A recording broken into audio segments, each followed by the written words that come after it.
우리 하나님의 은혜가 우리 모든 성도들에게 함께하기를 바랍니다.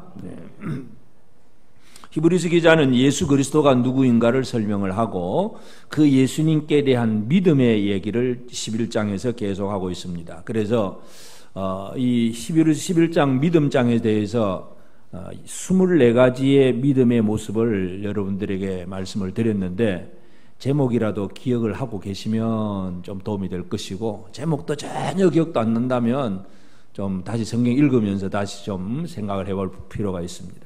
그래서 무슨 신앙에 대해서 24가지 말씀드렸고 이제 33절부터는 33절에서 마지막 절까지는 이 믿음이라는 것을 통해서 어떤 일이 이루어지느냐, 믿음의 결론, 믿음의 결과에 대해서 얘기를 합니다. 믿으면 무슨 일이 벌어지느냐 하는 얘기입니다. 그래서 오늘 그 중에 첫 번째가 믿음은 승리다.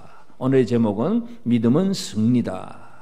여러분은 매일매일 승리하는 삶을 사십니까? 늘 지는 삶을 사십니까? 승리하는 삶을 사십니까? 아멘.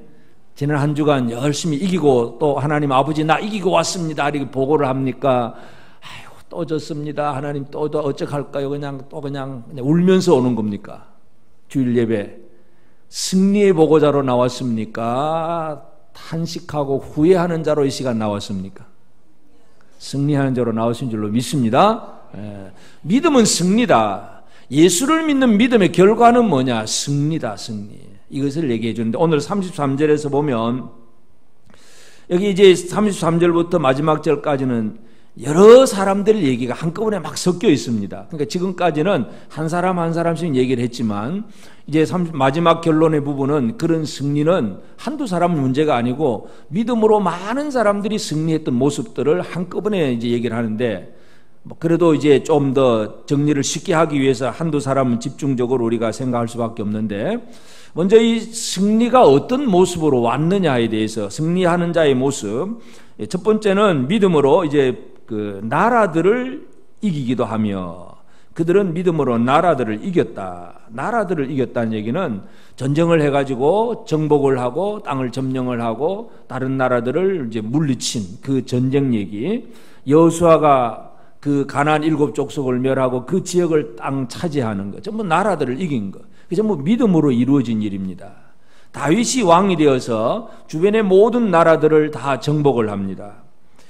다윗의 그 정복 전쟁 기사는 사무엘하 8장에 주로 나타나는데 사무엘하 8장 14절 보면 다윗이 에돔의 수비대를 두되 온 에돔의 수비대를 두니 에돔 사람이 다 다윗의 종이 되니라. 다윗이 어디로 가든지 여호와께서 이기게 하셨더라.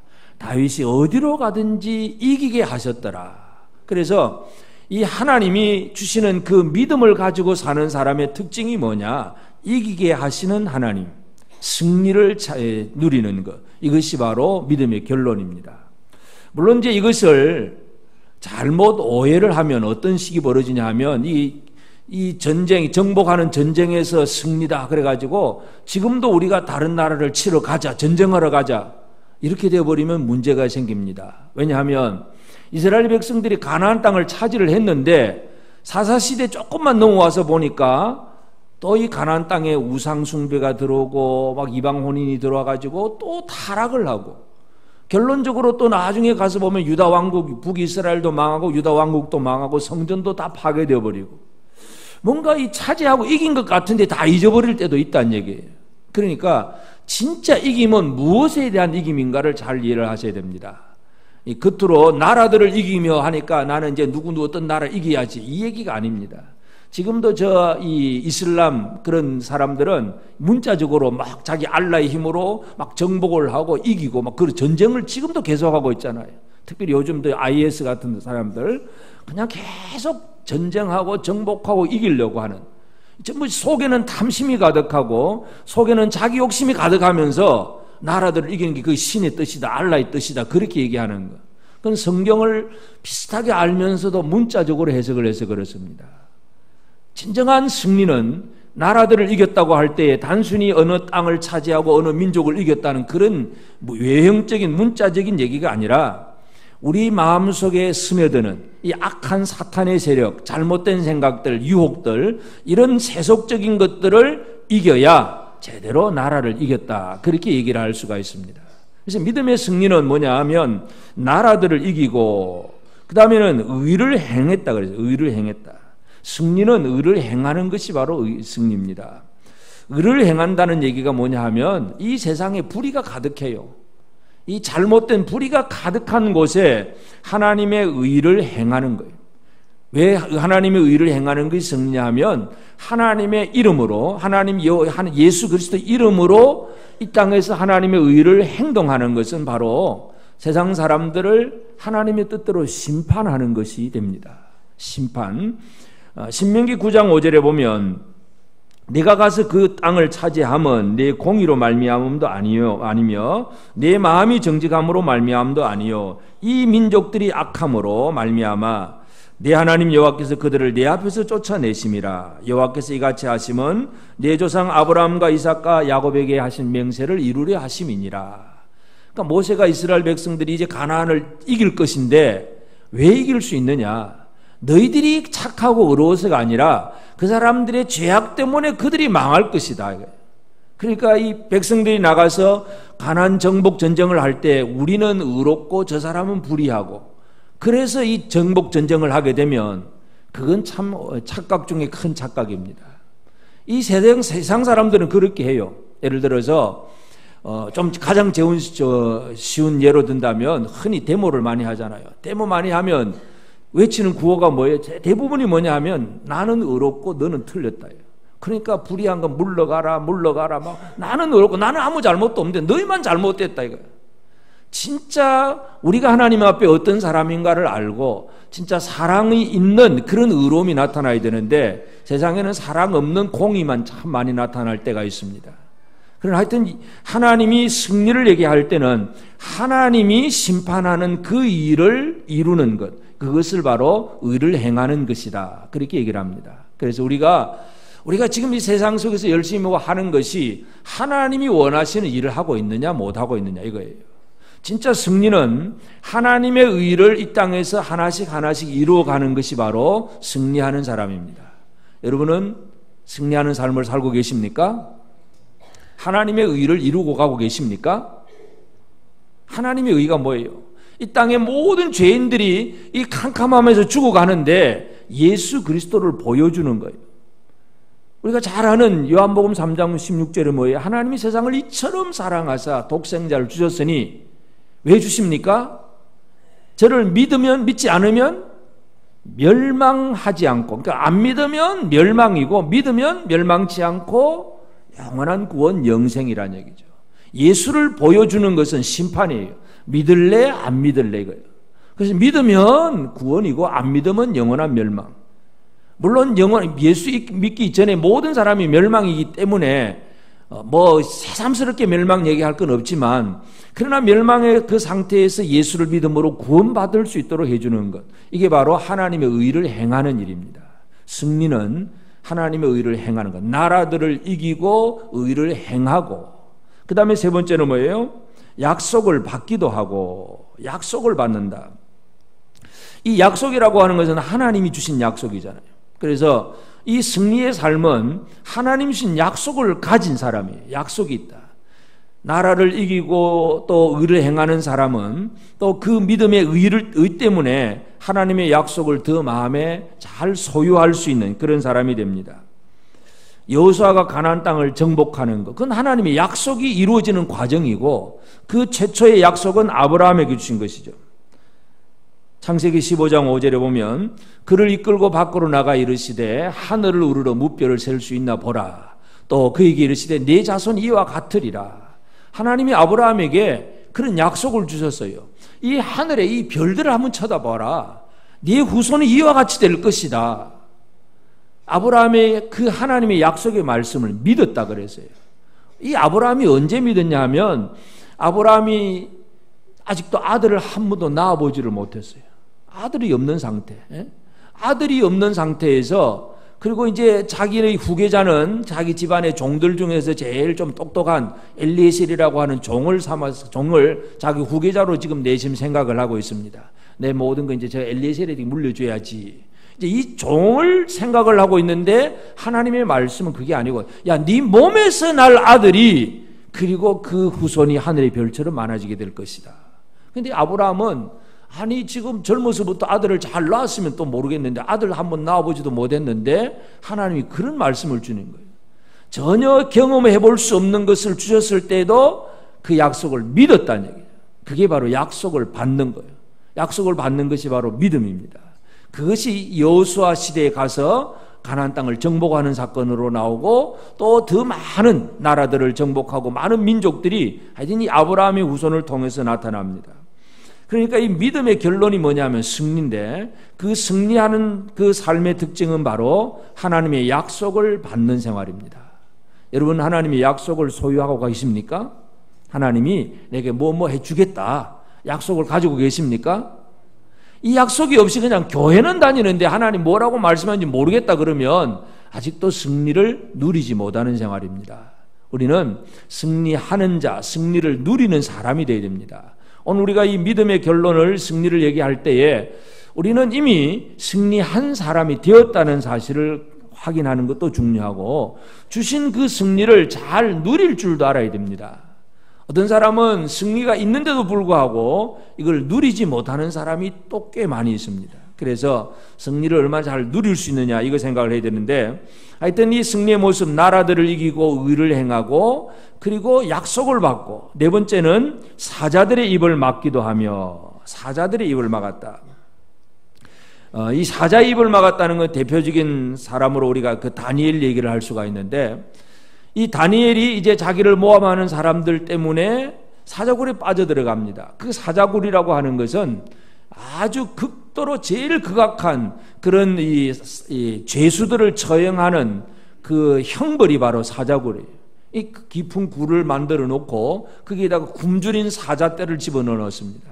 그리고는 이 사형수를 그 사자굴 속에다가 집어 던지는 거예요. 사자 밥이 되도록 사자의 먹이가 되도록.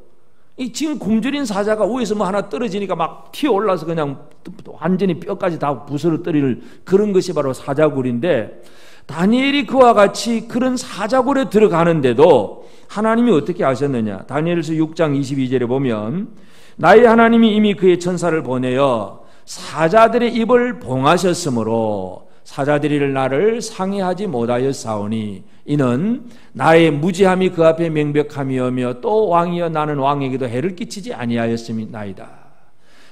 천사를 보내어서 사자들의 입을 봉해버렸어요. 입을 딱 막아버렸어요. 입마개를 해버렸어요. 그러니까 밤에 이제 그 다니엘이 사자굴에 떨어졌는데 사자들이 아무리 먹고 싶어도 입을 봉하고 있으니까 이 사자들이 어떻게 할 수가 없잖아요. 이게 사자들을 막으시며 하는 얘기입니다. 그래서 이 믿음이라고 하는 것은 사자들의 입을 막는 것, 이 악한 원수, 대적들이 공격해 오는 것을 막아내는 것이 바로 믿음의 승리입니다.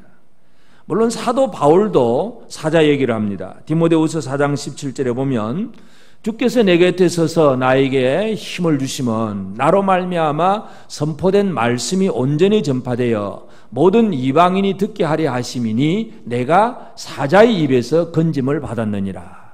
그러니까 이 사도 바울은 사자의 입이라고 표현할 때 이 사자의 입은 영적인 의미로서의 사자예요. 나를 공격하는 모든 악한 세력들, 감옥이든 채찍질이든 뭐 조롱이든 비난이든 그 모든 것들을 한마디로 사자라고 표현을 하는데 그 사자의 입에서 건짐을 받았다.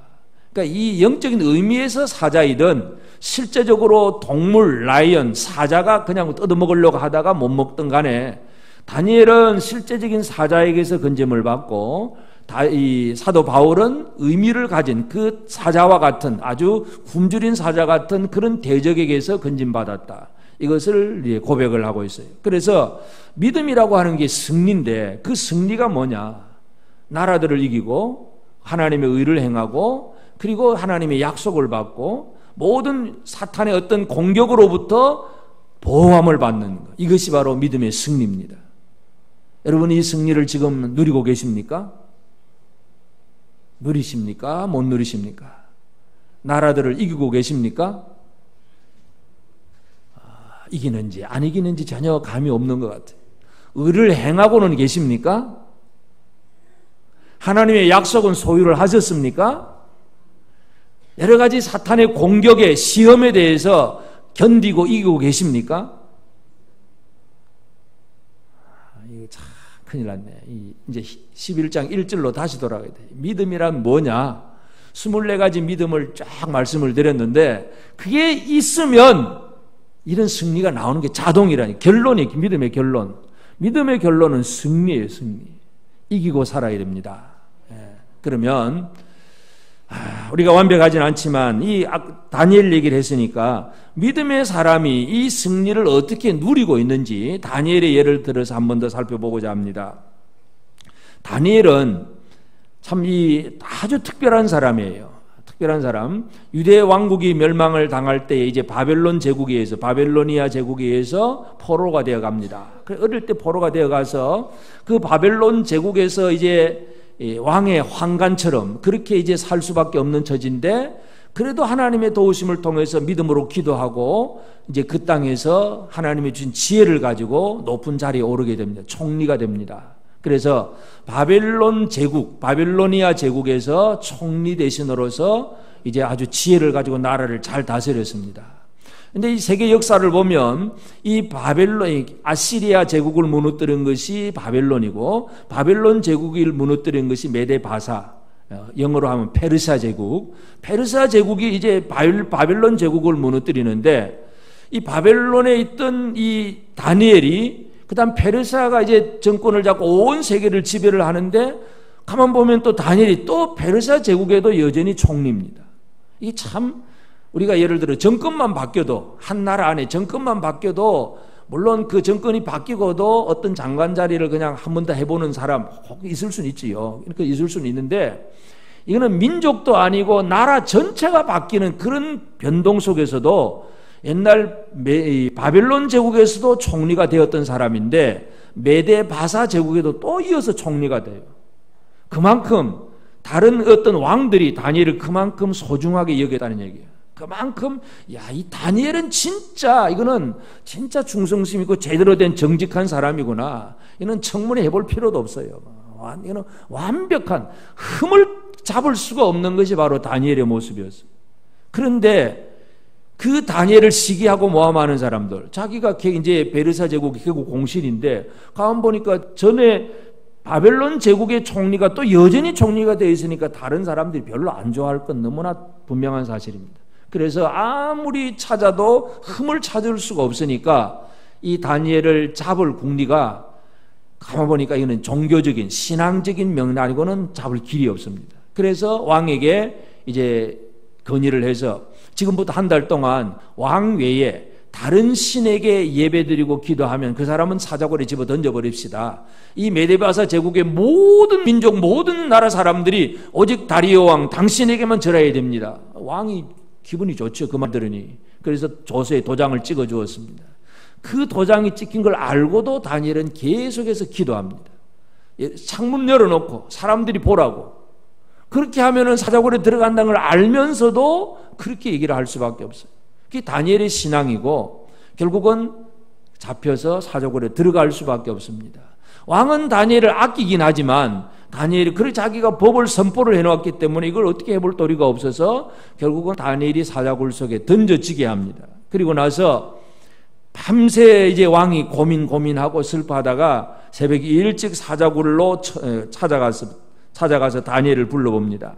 다니엘서 6장 19절 20절에 보면 이튿날에 왕이 새벽에 일어나 급히 사자굴로 가서 다니엘이 든 굴에 가까이 이르러서 슬피 소리질러 다니엘에게 묻되 살아계시는 하나님의 종 다니엘아 네가 항상 섬기는 내 하나님이 사자들에게서 능히 너를 구원하셨느냐 왕이 사자굴 속에 대놓고 그렇게 물어봅니다. 그냥 다니엘아 부르는 게 아니라 뭐라고 부릅니까? 살아계시는 하나님의 종 다니엘아. 이 왕이 어떻게 그렇게 부를 수 있습니까? 이 얘기는 평소에 다니엘이 왕에게 자기가 믿는 하나님을 얘기했고 나는 하나님을 이렇게 섬기는 하나님의 종입니다.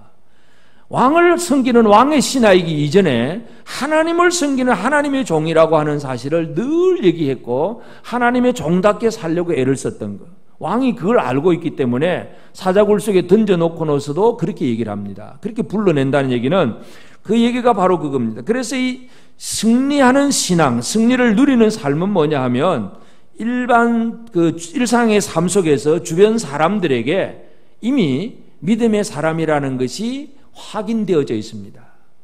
여러분 옆에 있는 사람은 다시 한번 확인해 주시기 바랍니다. 살아계신 하나님의 종이라고 불러줄 수 있겠습니까? 당신은 살아계시는 하나님의 종입니다. 일단 한번 얘기해 봅시다. 당신은 살아계시는 하나님의 종입니다. 이게 진짜가 돼야 되는데, 진짜. 여러분 사자굴 속에 빠져들어간 다니엘을 왕이 불러낼 때 그냥 다니엘아, 내 사랑하는 다니엘, 그것도 아니에요. 살아계시는 하나님의 종 다니엘아 이렇게 부르는 것은 그만큼 다니엘의 평소의 삶, 일상 삶에서 믿음을 보여주었다는 얘기예요. 이게 승리하는 삶의 가장 중요한 밑바탕 걸음이에요. 그래서 그렇게 평소에 하나님을 섬기는 삶을 사니까 이제 다니엘이 그 조서의 의인이 찍힌 걸 알고도 기도하잖아요. 6장 10절 보면 다니엘이 이 조서의 왕의 도장이 찍힌 것을 알고도 자기 집에 돌아가서는 윗방에 올라가 예루살렘을 향한 창문을 열고 전에 하던 대로 하루 3번씩 무릎을 꿇고 기도하며 그의 하나님께 감사하였더라. 참 억울한 일, 진짜 말도 안 되는 법이 뭐예요? 아니 뭐 도둑질 했다든지 뭐 사기쳤다든지 뭔가 잘못해서 감옥 가는 건 누구나 그건 알 수가 있어요. 그런데 내가 믿는 하나님 앞에 기도했다고 이건 사자굴에 던져진다. 이건 법이 있을 수도 없는 법이죠. 그럼에도 불구하고 그 법이 선포되었음에도 불구하고 다니엘은 하루 3번씩 하던 대로 계속 전에 3번 했으니까 나도 오늘 또 3번. 아이고 그러면 이번에는 한 달 동안이니까 이 법이 한 달 동안 그럼 조금 뭐 쉬었다가 하지. 그것도 아니고 하루 3번 하던 거 그럼 한 번만 하지. 그것도 아니고 그러면 창문 닫아놓고 지하실 밀실에 들어가서 하면 되지. 그것도 아니고 다니엘은 하루 3번씩 예루살렘을 향한 창문 열어놓고 그 예루살렘 쪽에 있는 그 서쪽의 창문을 열어놓고 그냥 기도하는 거예요. 3번씩. 그걸 눈이 뻔히 보라 그러는 거잖아요. 근데 또 어떻게 합니까? 기도하며 그의 하나님께 감사하였더라. 여러분 그게 감사거리입니까? 여러분 감사는 어떤 일에 감사를 많이 하십니까? 우리 학교 형제 모임 하다 보면 제일 먼저 감사 얘기를 먼저 합니다. 무슨 일에 지난 한 주간 어떻게 감사했습니까? 그럼 감사거리 찾으려고 참 많이 애를 쓰지요. 그래서 이러이러한 일이 감사했습니다. 감사를 많이 하죠. 그런데 다니엘의 감사는 어떤 감사입니까? 말도 안 되는 법이 선포되고 그것 때문에 자신이 죽게 되었고 그 때문에 사자굴에 들어가게 되었는데도 감사합니다. 여러분 다니엘의 감사와 같은 감사를 하십니까? 건강하게 해주시고 내 기도 들어주시고 뭐 사업 잘 되게 해주시고 자녀들 뭐 잘 되게 해주시고 그렇게 되면 감사가 되고 그게 안 되면 감사가 안 되는 게 이게 대부분의 사람들이잖아요. 예수 믿는 사람들도 대부분 지금 그렇게 하고 있어요. 진짜 하나님을 아는 사람, 진짜 승리를 누리는 사람은 그 말도 안 되는 상황 속에서도 감사하는 사람입니다. 이게 바로 변함없이 하나님을 섬기는 거예요. 왜냐하면 제일 중요한 것은 어떤 환경의 문제가 아니라 하나님과의 관계 문제예요. 하나님과 관계가 끊어지면 그건 승리를 누릴 수가 없고 관계가 바르면 결과적으로 늘 승리할 수밖에 없다는 거예요. 다니엘이 그걸 알고 있습니다. 사울 왕이 왜 실패를 하느냐? 사울 왕은 그래도 40년 동안 나라를 세워가는 아주 그 큰 어떤 전쟁을 하고 나라를 세워가는 기초를 놓는 그래도 뭐 괜찮은 인간적인 면에서는 괜찮은 왕이 사울 왕입니다. 그런데 왜 마지막으로 실패하느냐? 하나님과의 관계가 끊어졌기 때문에 그랬어요. 하나님 앞에 기도해도 응답도 없고 아무래도 하나님이 보여주는 거 들려주는 게 없다는 거. 관계가 끊어지면 다 망합니다. 다윗은 마지막까지 하나님과의 관계를 끝까지 유지합니다. 비록 중간중간에 우리아의 아내를 범하는 죄도 짓고 또 뭐 인구조사도 하고 뭔가 다윗도 실수를 많이 해요. 그러나 끊임없이 다윗이 기도하는 얘기는 하나님과의 관계가 끊어지지 아니하는. 그래서 시편 51편에 보면 주의 이 성령을 내게서 거두지 마옵소서. 다른 거 다 가져가도 좋은데 하나님 성령을 거두지 마옵소서. 하나님 영이 내 안에 있으면 하나님과의 관계가 끊어지지 않는다는 거예요. 그게 다윗의 성공이고 사울은 하나님의 영이 떠나버린 것이 실패고. 그래서 다니엘이 그렇게 기도한다는 얘기는 그래서 우리가 하루 3번째 기도하면 구원받습니다. 그 얘기가 아니라 하나님과의 관계가 끊어지지 않는 것. 이게 가장 중요합니다. 또 이 설교를 문자적으로만 알아들으면 야, 우리 지금부터 우리도 어느 이제 뭐 여기서 예루살렘의 방향이 어딘지 뭐 기억도 잘 안 나겠지만 문자적으로 창문 열어놓고 막 하루 3번씩 기도하는 모습 보여주고 막 여러분 그게 아니잖아요. 하나님과의 관계를 끊임없이 유지해 나가는 것. 언제 어디서든지 하나님과 관계를 끊임없이 유지해 나가면 하나님의 도우심은 계속 나타나는 것이고 기도하는 폼만 잡고 있으면 하나님하고 별 상관없는 그런 모습이 됩니다. 그래서 이 다니엘은 조세의 의인이 찍힌 걸 알고도 기도하고 감사했더라. 하나님을 알고 있기 때문에. 그래서 그 대적의 공격에 대해서 이 다니엘의 속마음은 전혀 두려움이 없는 삶. 이것이 바로 다니엘의 삶이었습니다. 다니엘서 6장 22절에 보면 나의 하나님이 이미 그의 천사를 보내어 사자들의 입을 봉하셨으므로 사자들이 나를 상하지 못하였사오니 이는 나의 무죄함이 그 앞에 명백함이오며 또 왕이여 나는 왕에게도 해를 끼치지 아니하였나이다. 다니엘이 자기에 대한 확신을 가질 수 있는 것, 두려움이 없는 삶의 근거가 뭐냐 하면 나의 무죄함이 명백하다. 나는 죄 지은 게 없다 이거죠. 그러니까 담대한 겁니다. 뭔가 죄가 있으면 어떻게 될까요? 죄가 있으면 두려움이 생길 수밖에 없어요. 그런데 죄가 없다는 사람 또는 이미 죄 용서함을 받은 사람은 두려움이 없는 생활을 살 수 있습니다. 승리를 누리는 다니엘의 삶은 바로 그런 얘기예요. 그래서 내 안에 있는 두려움이 없어진 사람, 하나님과의 깊은 관계 속에서 주변 사람들에게 늘 예수 믿는 모습을 보여주는 것, 이게 다니엘의 신앙에서 우리가 찾아볼 수 있는 그런 중요한 요소들입니다. 그래서 우리가 믿음으로 승리하는 생활을 살아야 되는데 이 승리하는 삶을 어떻게 사느냐, 이 다니엘을 우리가 바라보면서 이 승리의 생활을 제대로 누리기 위해서 제일 첫 번째 중요한 것은 우리가 이겨야 될 대상, 승리의 대상이 무엇인가에 대해서 정확하게 알아야 됩니다. 이겨야 될 대상을 잘 모르면 엉뚱한 싸움만 열심히 하게 됩니다.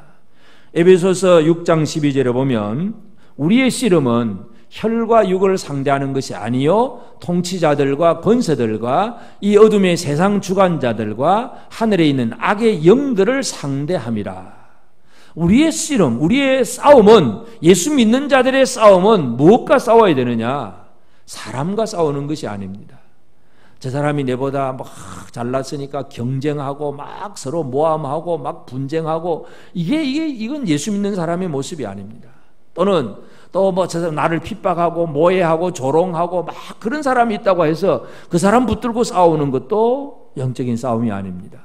우리의 싸움은 혈과 육을 상대하는, 혈과 육, 피와 살이 있는 이 사람 상대하는 게 아니고 통치자들, 악한 통치자, 사탄, 권세들, 어둠의 세상 주관자들, 하늘에 있는 악의 영들을 상대하는, 이게 우리의 싸움입니다. 여러분 이 싸움을 싸우고 계십니까? 안 싸우십니까? 이 싸움을 제대로 싸우십니까? 좀 더 쉽게 말씀드릴게요. 옆에 사람이 여러분에게 듣기 싫은 욕을 했다든지 조롱을 했다든지 또는 모함을 해가지고 사기를 쳤다든지, 그러면 그 사람 쳐다보면 어떻게 되겠습니까? 꼴도 보기 싫고 왜 그랬냐고 막 따지고 내가 언제 그랬냐고 막 입에 거품 불면서 막 서로 법정으로 가서 소송을 하고 막 전쟁을 벌입니다. 성경은 그렇게 하라고 말씀하지 않습니다. 그 사람을 바라볼 때 우리가 뭘 바라봐야 됩니까? 그를 사용하는, 그를 이용하는 악한 세력이 뭔가를 정확하게 알아야 돼요. 그가 지금 나에게 뭔가 해를 끼치고 뭔가 잘못해 올 때에 그 사람의 배후에 있는, 그 사람을 움직이는 악한 세력을 봐야 제대로 싸움을 싸웁니다. 이게 안 되면 문자적인 전쟁만 열심히 하는 거예요. 그래서 이 믿음의 삶에 있어서 잘못될 때는 이 악한 사람들, 싸워야 될 대상이 잘못되면 그렇습니다. 여러분 사도 바울도 참 많은 고난을 겪습니다. 바울이 도덕적으로나 윤리적으로나 잘못해가지고 감옥 가는 게 아니라 단지 예수 믿으라고 복음 전하다가 감옥 가는 거예요. 그런데 뭐라고 하냐면 로마서 13장 1절에 보면 각 사람은 위에 있는 권세들에게 복종하라. 권세는 하나님으로부터 나지 않음이 없나니 모든 권세는 다 하나님께서 정하신 바라. 그 초대교회 로마에 10대 박해가 있어가지고 예수 믿는 사람 다 잡아 죽이는 그런 시대에도 바울이 성도들에게 뭘 얘기하냐면 위에 있는 권세들에게 복종해라.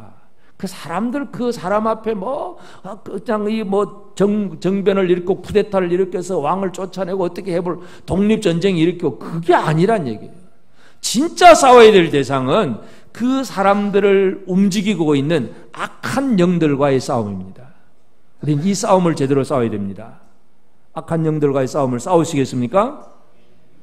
지금도 우리 주변에는 이 악한 영들이 많은 것을 가지고 정치가들의 마음과 생각을 움직입니다. 정치가들의 마음을 움직여요. 그래서 요즘 얘기를 들어보면 특히 이제 이 영국 쪽에서 좀 더 그래요. 영국에서는 이제 이 사람들의 이 인권, 사람의 권리 이게 늘 이제 강조되다 보니까 이제 다른 사람에게 뭔가를 이제 전해가지고 뭔가 믿으라고 전도하면 그것도 법에 걸립니다. 이게 다른 사람에게 뭔가 이제 자꾸 부담 준다는 얘기죠. 부담 주고 그냥 받아들이기 힘들게 하니까 그런 거 하면 그것도 이제 영국 법에는 이제 걸린다 그래요. 감옥 가야 돼요. 전도하면. 이 세상이에요. 그러면 어떻게 해야 될까요? 그런 정권을 뒤집어 엎어야 되는 그게 방법입니까? 그렇게 법을 만들어내는 정치가들 사람들 속에 있는 악한 영을 쫓아내는 것이 방법입니까? 우리가 싸워야 될 대상은 그렇게 사람을 만들어가는 악한 영들, 이 세상의 풍조들, 이 하늘에 있는 모든 악의 영들, 이것과 우리가 싸워야 됩니다. 그래서 승리는 무엇에 대한 승리인가를 정확하게 알아야 돼요. 우리가 사람들과 관계 속에서는 내가 다른 사람들보다 예를 들어서 질 수도 있고 다른 사람보다 못할 수도 있고 다른 사람보다 약할 수도 있습니다. 그러나 이 영적인 문제에 있어서 우리가 분명하게 승리하는 생활을 살아가야 됩니다. 그래야 내 안에 더럽고 악한 것이 들어오지 않고 하나님의 뜻을 구하는 제대로 된 삶을 살아갈 수 있습니다. 그래서 제대로 승리를 하려면 우리는 승리하신 예수 그리스도와 함께하는 삶을 살아야 됩니다. 그래서 악한 영, 이 승리의 대상을 알아야 되고 제대로 승리하신 예수님과 함께하는 삶을 사는 게 중요합니다. 골로새서 2장 15절에 보면 통치자들과 권세들을 무력화하여 드러내어 구경거리로 삼으시고 십자가로 그들을 이기셨느니라. 예수님이 이 통치자들, 권세들, 이 악한 영들과 더불어서 싸우는데 어떻게 하냐면 그들을 무력화해버려요. 무력화. 여러분 지금 많은 나라들이 막 핵미사일이나 무기를 만들잖아요. 그런데 그 무기가 큰 미사일이 하나 만들어졌는데 그 중에 제일 핵심되는 부품 하나만 싹 빼놓으면 어떻게 될까요? 아무리 몇십억 달러를 개발해가지고 좋은 무기를 만들어 둬도 아주 핵심되는 그 부품 하나만 없으면 그 무기는 무력화되어 버린 거예요. 힘이 없는 거예요. 고철 덩어리. 십자가는 뭐냐 하면 십자가는 예수님이 십자가에 달려 죽는 거예요. 죄인을 대신해서 사랑으로 죽는 것. 이게 바로 십자가예요. 근데 사랑으로 하는 이게 뭐냐 하면 이 사탄들, 이 악한 권세자들이 막 미워하고 정죄하고 막 어떻게 하려고 하는데 예수님이 하신 방법은 단순해요. 사랑으로 남을 위해서 죽는 것. 사랑으로 남을 위해 죽어버리니까 미운 마음, 정죄하는 마음 이게 자리 잡을 길이 없잖아요. 그냥 무력화돼 버리는 거예요. 이게 예수님의 십자가의 승리입니다. 이런 예수님과 함께하는 것이 진정한 승리의 생활입니다. 여러분, 예수님과 함께 하십니까? 요한일서 4장 4절에 보면 자녀들아 너희는 하나님께 속하였고 또 그들을 이기었나니 이는 너희 안에 계신 이가 세상에 있는 자보다 크심이라. 너희 안에 계신 이가 누굴까요? 예수님. 너희 안에 있는 계신 이가 세상에 있는 자, 이 세상에 크게 보이는 아주 왕도 대통령도 되고 막 법도 만들고 막 정치가들, 권력자들, 부자들 아주 세상에 있는 큰 자보다 누가 더 크다고요? 예수 그리스도가 더 크다. 그 예수님이 우리 안에 계시면 하나 자녀들아 너희는 하나님께 속하였고 그들을 이기었나니. 결국 이김은 우리 안에 계신 예수 그리스도를 모신 삶이 승리의 삶을 누리는 생활입니다. 여러분 마음속에 예수 그리스도를 모시고 사십니까? 예수를 모셨다는 얘기가 뭐예요? 예수가 최고의 내 삶의 모든 주권을 다 가지고 계신다. 사람들은 그런 악한 사탄은 지금도 우리에게 막 속삭입니다. 야, 예수는 그냥 믿어도 좋은데 그래도 아니야. 이 세상 살려면 돈이 최고야. 돈 벌어야 돼. 아니야. 뭐 어떤 세상에 정치 권력이 있어야 돼. 힘이 있어야 돼. 뭔가 연줄 빽이 있어야 돼. 사람들의 속삭임은 전부 그거예요. 그러니까 교회 나오면서도 뭐예요? 그거 믿고 사는 거예요. 그러면 속에 입으로는 예수를 부르지만 속이 예수가 크신 예수님이 없는 거예요. 성한종 사건 우리가 이미 다 아는 얘기지만 그 양반이 장로였어. 근데 알고 또 나중에 뒤에 들려온 얘기 보니까 그 이제 감리교회죠. 감리교회는 원래 장로도 없는데 하여튼 이상하게 우리나라 사람들은 이 장로 그러면은 아주 높은 사람, 멋있는 사람, 큰 사람으로 여겨져 가지고 감리교 제도 자체가 장로라는 제도가 없는데 그냥 그래서 우리도 장로 합시다 그래가지고 장로를 만들어도 그 제도를 만들었어. 근데 그 또 그냥 하냐?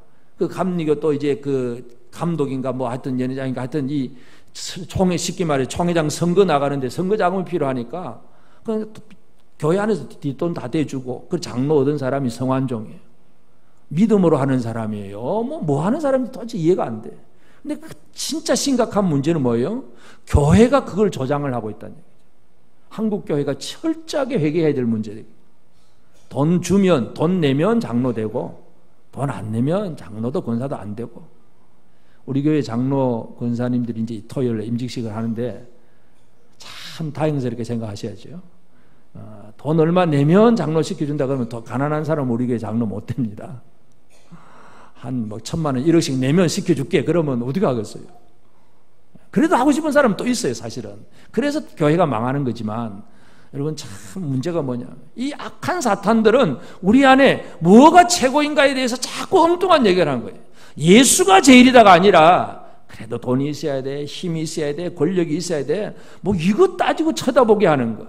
그게 바로 예수가 없는 생활입니다. 진정한 승리는 십자가로 남을 위해서 죽으시는 예수 그리스도만이 내 삶의 주인임을 고백하고 그 주님을 내 마음에 모시고 살면서 주님 외에 다른 힘을 의지하지 않는 것, 이게 바로 승리하는 생활입니다. 이 승리를 누리기를 원합니다. 그래서 승리를 누리는 생활은 우리 안에 있는 두려움을 다 없애버린 거예요. 두려움이 사라지게 되어 있습니다. 사자굴에 다니엘이 던져지지만 여러분 사자굴이라고 던져지는 게 얼마나 무슨 일이겠습니까? 지금 저 굴 속에서 굶주린 사자들이 막 으르렁거리고 있는데 그게 던져진다고 한번 생각을 해보세요. 순식간에 총 맞아 죽으면 그것도 참 끔찍한 얘기긴 하지만 아니 떨어지면서 짐승에게 막 뜯겨서 밥이 된다는 거, 이 진짜 무서운 일입니다. 그럼에도 불구하고 다니엘은 전혀 두려움이 없습니다. 이게 바로 승리자로 사는 것입니다. 내 안에 계신 예수 그리스도, 내 안에 계신 하나님을 알고 있기 때문에 또 그 하나님 앞에 내가 무죄함을 명백하다고 다니엘은 스스로 믿기 때문에 두려움을 이기고 삽니다. 여러분 속에 지금 뭔가 두려움이 있으십니까? 이 두려움을 이기기를 원합니다. 승리는 내 안에 있는 나와의 전쟁에서 두려움을 쫓아내는 일부터 시작해야 합니다.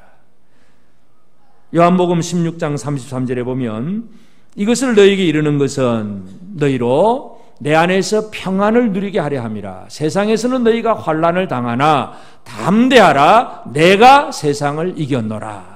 예수님이 제자들에게 하신 말씀이에요. 너희가 환난을 당하지만 담대해라. 내가 세상을 이겼다. 근데 세상 이기는 방법이 뭐예요? 십자가에 달려 죽는 것. 물론 죽음으로 끝나는 게 아니라 사흘 만에 부활하심으로 그 이김이 더 환성은 이제 분명하게 보여지긴 하지만 하여튼 예수님이 이기는 방법은 사랑으로 죽는 거예요. 그게 예수님이 이기는 방법이에요. 그래서 예수님이 제자들에게 내가 이겼다. 너희도 담대해라. 환난을 당하지만 담대해라. 여러분 담대하십니까? 담대하게 살기를 바랍니다. 왜 담대할 수 있습니까? 내 안에 계신 예수님이, 이미 세상을 이기신 예수님이 내 안에 계시다. 그러니 우리는 담대할 수밖에 없잖아요. 뭘 먹을까, 뭐 마시고 어떻게 살까, 이거 염려 속에 사는 사람은 아직도 예수를 모르는 사람이에요. 우리가 진짜 해야 될 일은 뭐냐? 요한일서 4장 18절에 사랑 안에 두려움이 없고 온전한 사랑이 두려움을 내쫓나니 두려움에는 형벌이 있음이라. 두려워하는 자는 사랑 안에서 온전히 이루지 못하였느니라. 두려움을 내쫓는 것은 무엇입니까? 사랑입니다. 사랑이 두려움을 내쫓나니, 내가 예수를 사랑하면, 내가 형제를 사랑하면 두려움이 사라지게 되어 있습니다. 사랑하십니까? 여 사람에게 한번 사랑의 고백을 하고, 사랑합니다. 진짜 사랑하는 마음으로 고백하셔야 돼요. 진짜 사랑하면 그 사람을 위해서 어떤 희생도 할 수가 있고 어떤 어려움도 다 겪어 나갈 수가 있습니다. 사랑함이 없으면 그 사람이 망하든 말든 나는 내 몸을 그냥 내 우선으로 살 수밖에 없습니다. 승리는 두려움을 내쫓는 것인데, 그 두려움은 사랑하면서 시작된다는 것. 십자가의 죽으심이 바로 사랑이라는 것. 다시 한번 기억하십시다. 그래서 예수 믿는 게 뭐냐? 예수 믿는 믿음은 결과적으로 승리를 누리는 삶이 되는 겁니다. 이미 예수 그리스도는 우리에게 승리를 주셨습니다. 이제는 우리는 이 승리를 우리의 삶에 적용을 시키면서 살아가야 돼요. 늘 이기려고 애쓰는 사람이 아니라 이미 이긴 사람으로서 승리를 좀 누릴 줄 아는 것, 이게 우리의 삶에 적용되어야 됩니다. 승리를 누리며 살기를 바랍니다. 승리자로서 살게 되기를 바랍니다. 그래서 예수 안에서, 내 마음속에 계신 예수로 말미암아 나는 세상을 이긴 자라는 사실, 확신을 가지고 담대하게 매일매일 힘있게 살아가는 우리 모두가 되어지기를 바랍니다.